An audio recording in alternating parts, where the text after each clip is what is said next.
Welcome back to the Leo Lounge. I'm your host, Mark Sheffield, founder and developer of Leo Mind and Body. Here on the Leo Lounge, we have honest conversations with people living with chronic illnesses, disabilities, and mental health conditions.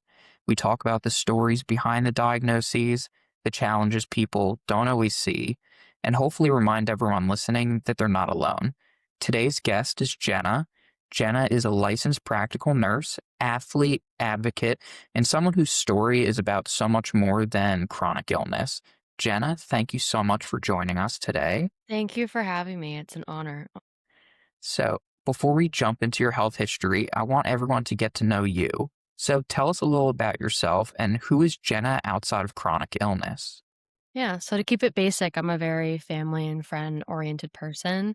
I'm also a dog mom to my child. She's a 2-year-old miniature dachshund. Her name is Pemmy, and she's like my best friend.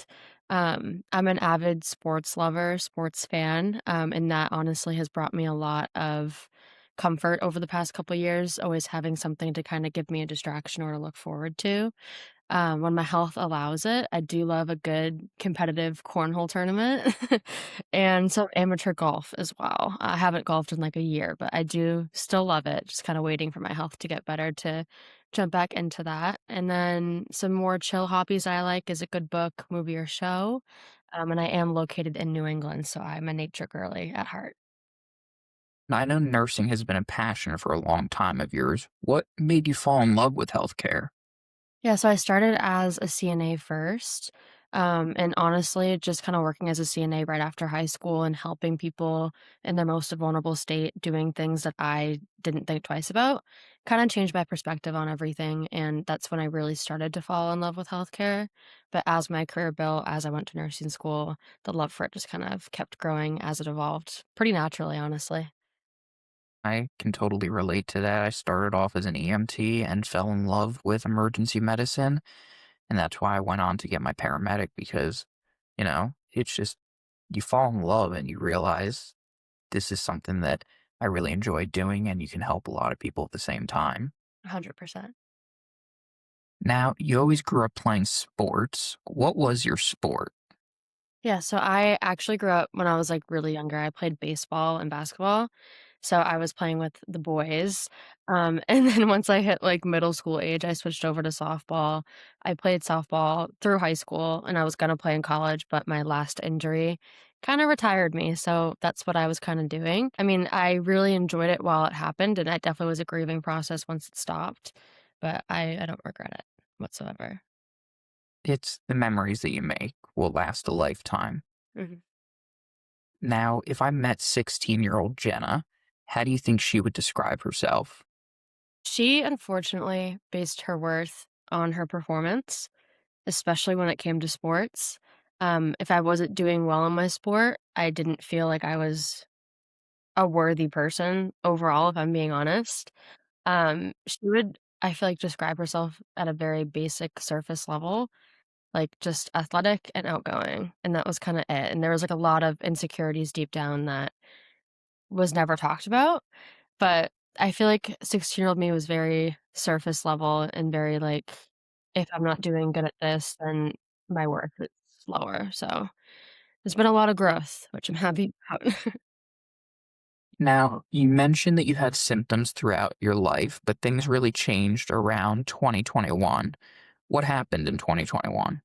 Yeah, so, I did get COVID for the first time that year as well, which I never fully recovered from, and on top of that, like, right at the beginning of the year in January, I had a severe anaphylactic reaction. I was actually out of state, I was in New York, I'm from Massachusetts, and we were actually driving back, me and a couple of my friends, and I went into anaphylaxis, and I've gone into anaphylaxis many times, and usually it's like EpiPen, ER, and then I get treated and everything's okay. But this time, I was out of state, unfamiliar location. I decided to go to an urgent care, which was a big mistake for me. I went to the urgent care. They gave me a couple doses of Benadryl. They gave me a quick shot of prednisone and sent me on my way, and like oral Pepcid, I think too. But like a couple hours back into the road trip, throat started closing up again, and we were in the absolute middle of nowhere. I was on my phone, like looking for like, the closest medical facility, like, anything, and it brought us to this closed, like, women's clinic in the middle of nowhere, like, and it's also, like, the middle of the night. So, I had 1 EpiPen left, and this was, like, a big moment for me because I literally accepted, like, that I was gonna die. I was like, "There's no way I'm making it out of this, like, I have 1 EpiPen left, I'm in the middle of nowhere in a empty parking lot, like, this is it, whatever." I was okay. I ended up calling an ambulance, went to a hospital in New York. They treated me, and then I actually went back home and stayed in the hospital back home for a couple nights too. So that was, like, kind of the turning point for me where nothing was really the same after that. That sounds like an extremely scary situation to be in, and I'm so sorry you had to go through that. It's okay, we made it out. We made it out, and one thing that unfortunately connects so many people in this community as well is how long it takes to get answers about what's going on with you. And I know it took about 5 years before you received many of your diagnoses. What Mhm. was that journey like? It was interesting, to say the least. It kinda started with really pursuing an answer, getting dismissed by providers, and then kind of having to adapt to it and accept it almost. Like, I was accepting severe symptoms that just weren't okay. Like, I was going into mild anaphylaxis, like, every day of my life for 5 years, like, just out of control symptoms, that I thought were normal. I kinda just pushed it to the side because I was like, I mean, this is what I'm living with every day. The doctors are saying that I'm fine, that I don't have these conditions, and that's it. My labs are normal. So it kind of started with being dismissed by providers and then having to kind of adapt and almost accept that. And that lasted a solid 5 years until last year I got bit by a tick and my health kind of plummeted, the worst it's ever gotten after that, and that's when I kinda, like, woke back up, and I was like, "Okay, time to pursue answers again," because obviously, I something's not right. Today, you're living with fibromyalgia, chronic migraines, POTS, and a few others, and you're still searching for answers. When people ask you, how are you? How do you even begin to answer that? Yeah, honestly, kind of naturally, I started to say, "I'm okay," instead of "I'm good," and this comes with family, providers, friends. I feel like when you say, "I'm good," it almost gives people, like, a false reality or a false hope. Especially when you're with your providers. I mean, your providers are only seeing you for 30 minutes once a month if you have a good schedule and a good rapport with your doctors. So they're not really seeing you every day and what you're going through. So if they walk in and you say, I'm good, I almost feel like it kind of does you a disservice, if that makes sense. Because, yeah, you might be adapting to your new reality and you might be doing a good job at it, but you're still not okay. So I started to just kinda say, "I'm okay," just naturally, and now I say it every time, and I honestly do feel like it's given people a different perspective of, she might look good, and she might be acting good, and she might be adapting to her new world good, but she's still not okay. Just because you look all right doesn't mean that you're feeling all right. Exactly. And that's one of the big things I'm trying to do with Leo is one of the metrics that I call time between appointments. When you look at that ratio between the amount of time that you're actually with a doctor to the amount of time that you're on your own tracking symptoms and figuring everything out, it's such a minimal amount of time that you get with that doctor. So that's why with Leo, I'm trying to make it easier for everybody to be able to consolidate everything into one place. Yep, and I love that. Honestly, it's very needed, and it's so true that, like, your doctors are only seeing a tiny snapshot of your life and what you're going through, and advocating for yourself is so, so, so important, but it's honestly so hard to do at the same time. And one day, Leo will open up for providers as well. There's a wait list right now if anybody's interested. But in the future, Leo will open up for providers to be able to link with their patients when the patient gives consent. And then it'll give them the ability to see into your daily life what's going on. You get to choose what data you send to them and let them see. So it's fully up to you what items you're showing to them. But I'm hoping that those kinds of features in the future are really going to help just improve patient care for people. And since Leo's free for individuals to use, I'm hoping that as many people as possible will use it to track their symptoms. Yeah, I love where you're going with Leo, and I'm so happy to be a part of it too. So I appreciate you and everything that you're doing. I'm so excited to have you. Yay. So, one thing that really stuck out with me from your story was something that you wrote. You said losing nursing felt like losing your purpose, and that really hit me. Honestly, kind of going through my health making me not be able to work anymore was an entire grieving process on its own. But when it comes to the work that I actually did, I've always kind of had a caregiver personality. I've loved taking care of others. I loved being the caregiver. So being the patient really never came easy to me and I never liked it. And I still am having a hard time kind of working through that. But just, waking up every day and going to my job as a nurse and knowing that I'm literally making a difference in somebody's life every single day, that I really am changing lives, gave me so much purpose and it made my heart full. And losing that, it really just, I don't know, it's like a heartbreak. It's a whole grieving process. And I especially fell in love with the job that I had right before I had to stop because of my health, and it was hospice care. I absolutely loved being able to go into people's homes and really be that person to provide the family and the patient with comfort and just really be that supporting role and while also giving nursing care too. So it's something that I truly miss every day and I'm continuing to kind of work through the grieving process of that. But I'm getting there and it's definitely a hard thing to rebuild, but I again wouldn't trade it for the world and I'm so glad that I got to experience what I have and I hope to go back one day when my health allows me to. And I know just so much of our careers become part of just who we are. Have you started redefining the word purpose? Yeah, I mean, overall, this whole experience for me has definitely forced me to kind of slow down, take a step back, and kind of see the bigger picture. I've kind of taken the time to be more present in my personal life, be a better person for my family and my friends, and kind of show up for them the best of my ability. That gives me purpose alone. Just kind of finding the little things that are attainable for you that give you just a little bit of purpose fills your cup a little bit, I feel like.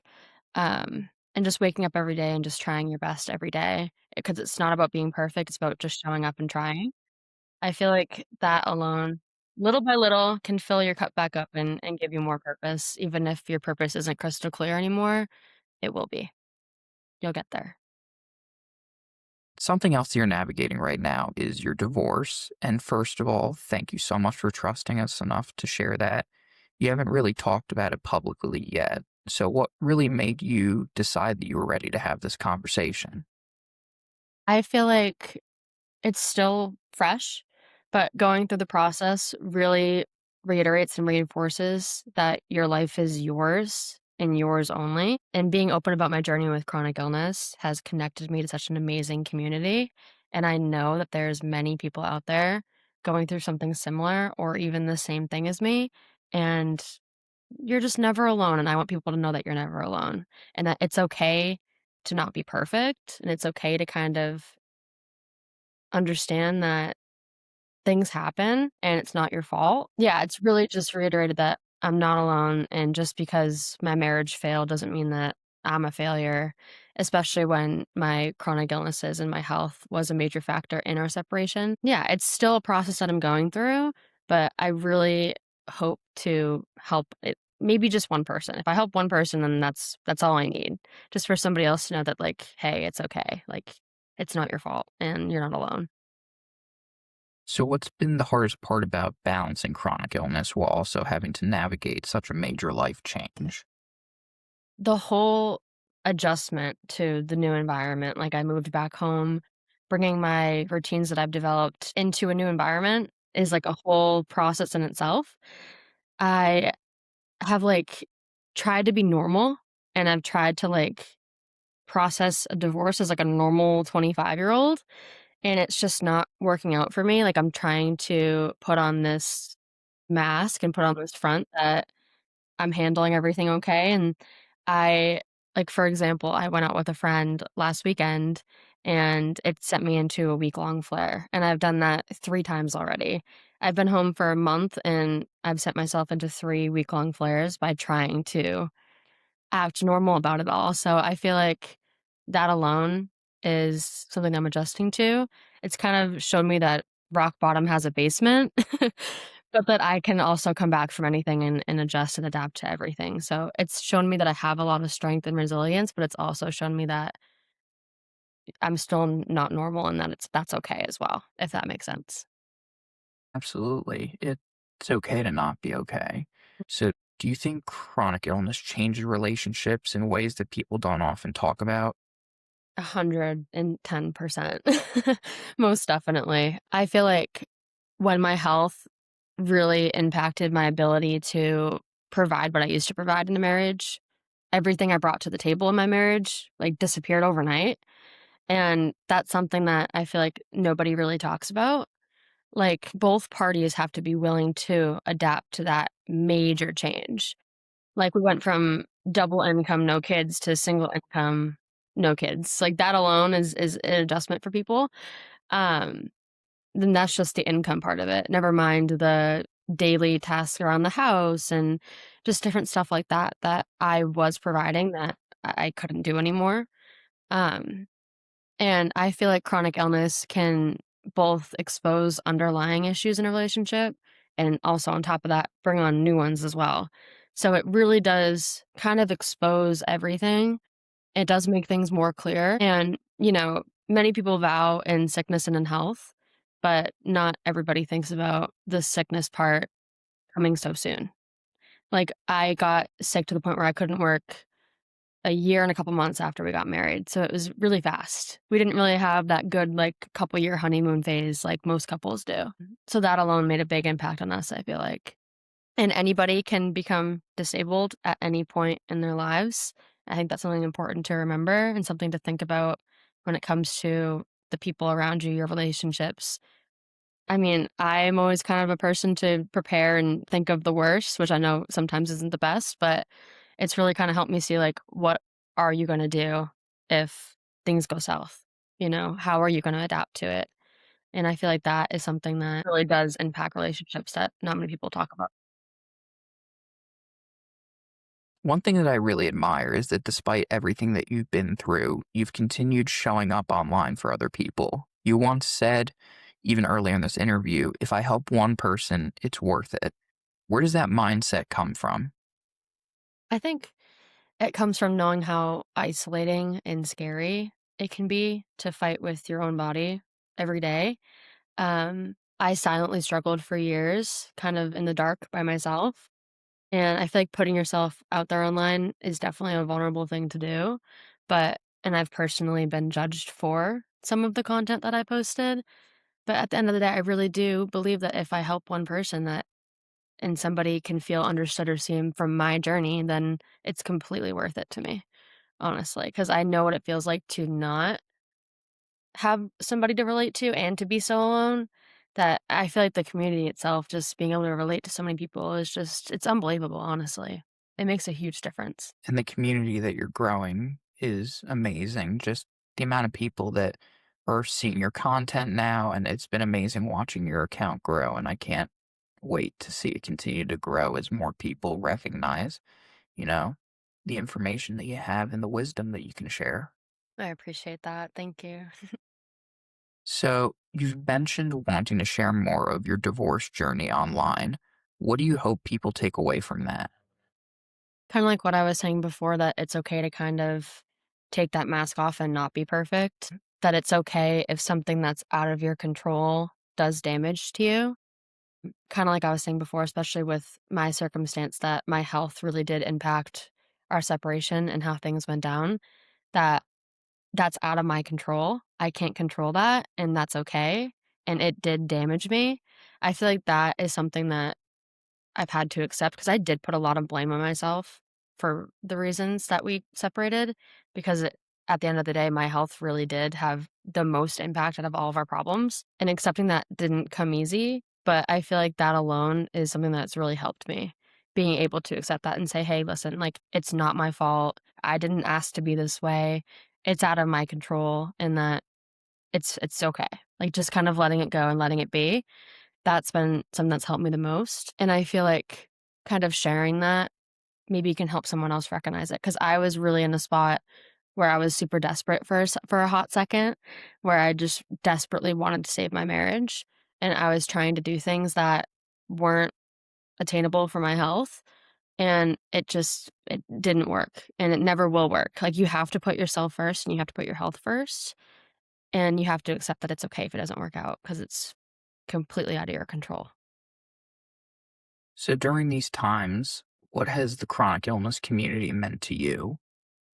Honestly, like, everything, having friends who just understand you in a way that nobody in your normal life can understand you has made a huge impact on me. They kind of give me a different perspective because they understand. They know what it's like to kind of be in a battle with yourself, but also understand that, like, again, that it's not your fault. They've given me new perspectives on situations that I'm in, and just having people to talk to and work through that with, somebody who has maybe gone through something extremely similar, or someone who hasn't gone through something extremely similar, but has that kind of insight and knowledge of somebody who has a chronic condition, like, it's okay that you're feeling this way, and it's normal, and, like, you're not alone. It's like, at the end of the day, that's, like, the biggest thing, is just having people in your corner saying, like, "It's okay that you're feeling this way. We've all been there in some way or another, and that you're gonna get through it, and you're not alone." Like, at the end of the day, that's the hugest thing. I believe the chronic illness community will completely change medicine one day for both education and advocacy. Providers and researchers have a lot to learn from us. Like we were talking about earlier, they're only getting a small snapshot of us, but having the insight of us sharing our stories, actual patients with real stories, it's the best kind of research you can get. I mean, how can you get better than that, you know? So I really do feel like by us being vulnerable and showing up in that way, that it really is, it's going to change medicine one day. I mean, it's kind of just starting. And I feel like more people are being educated on certain diagnoses and kind of being like, "Hey, I feel that way too. Maybe I should get that checked out," or however it might go for people. But I feel like just us all being vulnerable and really putting ourselves out there, it's really changing the game. I honestly think so. I completely agree. Now, before we wrap up, what's one piece of advice you'd give someone who feels like they've lost the life they thought they'd have? I would say that maybe what you wanted or thought that you wanted not happening is making room for something even bigger and better. You know, something that you didn't even know you needed. Like, I just feel like the universe has a way of, like, doing things, you know? It can strip you of something to make room and give you something even better. And it's not over, like, your life isn't over just because things aren't the way you imagined it to be.